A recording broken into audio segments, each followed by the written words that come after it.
Magandang araw po, Luzon, Visayas at Mindanao. Okay, meron na naman po tayong viral videos nitong si Bato de la Rosa. Ayoko na pong tawaging Senator Bato. Okay, komentuhan at reaksyonan po natin ang videos na ito. Sir, ano exactly ano pong gusto niyo gawin ng Pangulo sa akin, sir, at this point in time? Sana huwag niya akong ipadala sa dahil. Yun lang naman. Kahit sa court dito. Napakakapal ng mukha mo para makiusap sa administrasyon President Bongbong Marcos matapos niyong gawin lahat para lang mapabagsak ang ating administrasyon. Tapos makikiusap ka ngayon. Hindi ba nakakapal ng pagmumukha mo, Kalbo? Sa Pilipinas, pareho tayong Pilipino, Mr. President. Pareho tayong Pilipino, kung pwede lang. Hindi ka po Pilipino, isa kang Chino. Tandaan mo yan, hindi ka Pilipino, isa kang Chino. Gago. Kung meron akong pananagutan ko dito sa ating local court, huwag doon sa Banyaga. Kalbo, ang kaso mo ay hindi pang Pilipinas. Ang kaso mo ay pang international. Kaya doon mo panagutan at sagutin lahat ng ikinakaso sa'yo. Bugok. Huwag doon. Yun lang ang apel ko sa kanya. Natatakot ba kayo, sir? Na baka bigla kayong dalhin? Obviously, takot yan. Kung napanood nyo yung viral videos niya na pagtakas, yan ba yung bato? O batukan? Talagang takot yan. Dahil umurong ang bayag sa NBI, naging kengkarot, naging cartoons ang kanyang pagmumuka at itsura doon sa CCTV.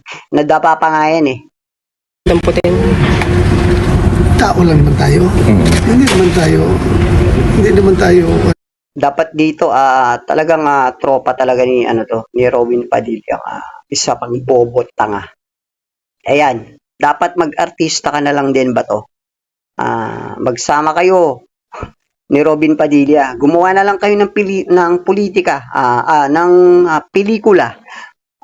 Wag na kayong diyan sa politics dahil hindi kayo pang politics, hindi kayo pang public servant, dahil pang sarili nyo lang ang iisip ninyo at puro kayo panggagago sa bansang Pilipinas at sa mga taong Pilipino.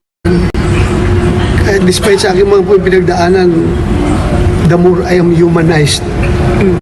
Alam mo, pinagdaanan mo yan dahil din sa kagagawan mo, dahil sa pag-agree o pagiging tools mo doon sa nakaraang EJK. Sa lahat ng trials, lahat ng hardship na aking dinaanan, the more na humanize ako.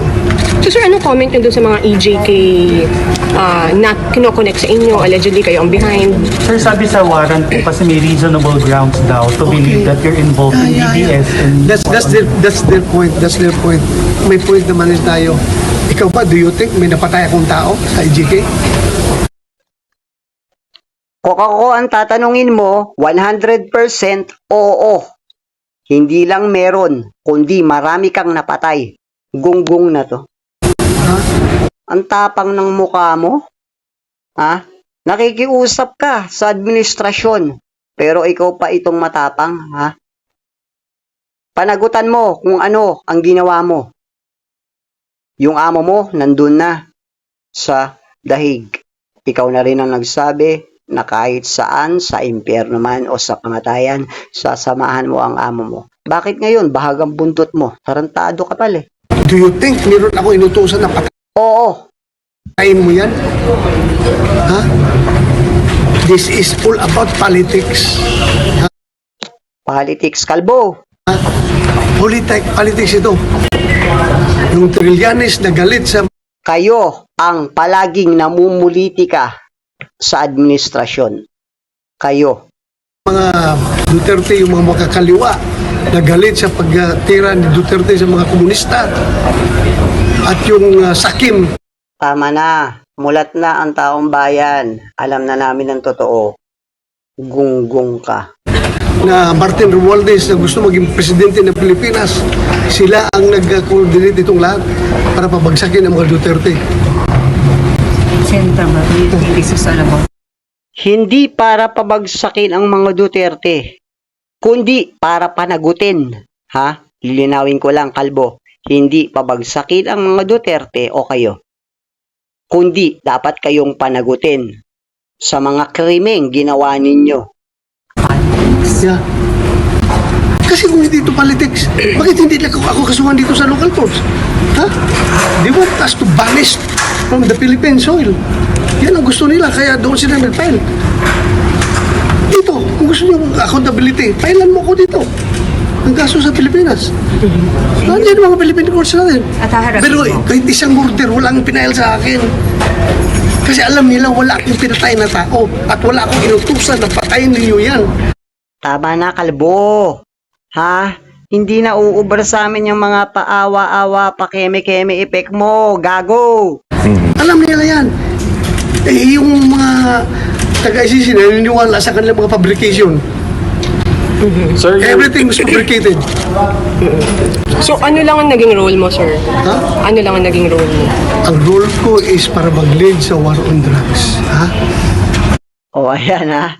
Siya na po mismo ang umamin para mag-lead po sa war on drugs. Mag-lead ng extrajudicial killing. Gago! And it doesn't mean pag war on drugs ay patayin lahat ng tao. Ha? Of course, kung ang buhay ng Tama na, tama na, tama na. Ha? Lumabas na ang katotohanan. Sinampal ka na ng mga ebidensya at meron ka ng warrant of arrest galing sa ICC. Doon mo panagutan, doon ka magsasalita, doon mo ilabas ang galit mo, huwag dito sa Pilipinas. Kasi ang kaso mo, ang ginawa mong krimen ay hindi pang Pilipinas, kundi pang international. buhay ng mga pulis ay nasa bingit ng kamatayan ay dapat depensahan ang sarili nila. At wala akong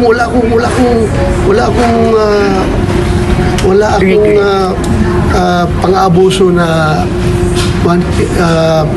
hinahayaan. Kung meron man, pinapabistigahan natin.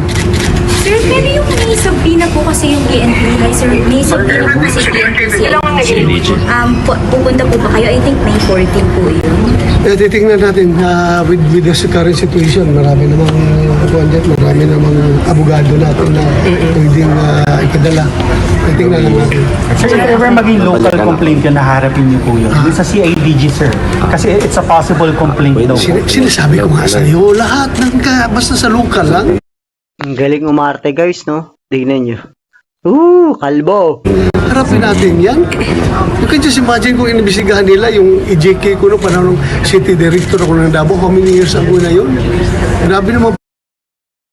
Haharapin mo, kakatanong lang sa'yo kung pupunta ka ba doon sa inihain sa yung subpina. Ano sinagot mo? Marami ka namang abogado na pwedeng pumunta.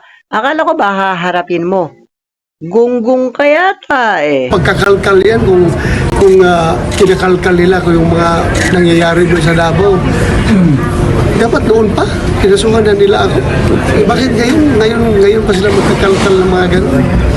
Sir, what urged you to come back po, to go back to the Senate po?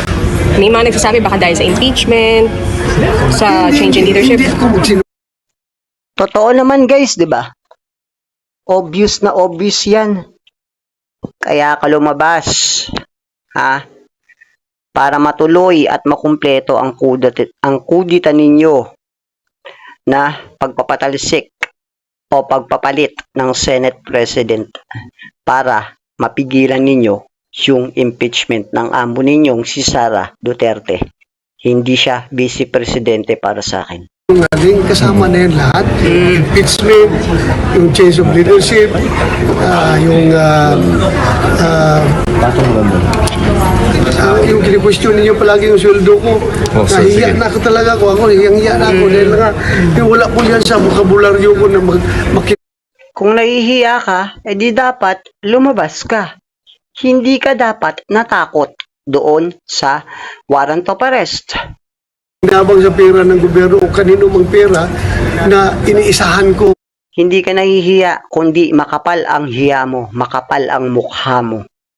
Na hindi ako hindi ko binibigyan ng kaukulang serbisyo. Nahiya ako. Kaya lumabas na rin ako. At kahit na question yun, alam Lumabas ka, hindi dahil ka nahihiya, lumabas ka para makumpleto at mapalitan ninyo ang liderato sa Senate President. Gago. naman yung rason bakit ako umiiwas na pumunta dito dahil nandiyan na nga.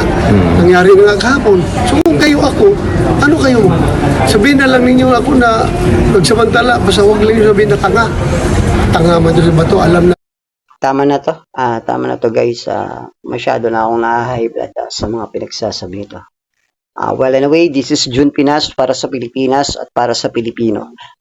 Pakikomento ang inyong mga komento at reaksyon diyan sa ating comment section. Maraming salamat po. Ako po ay naglalabas o nag-upload ng videos araw-araw about po sa mga politics topics. Sana po ay inyong suportahan.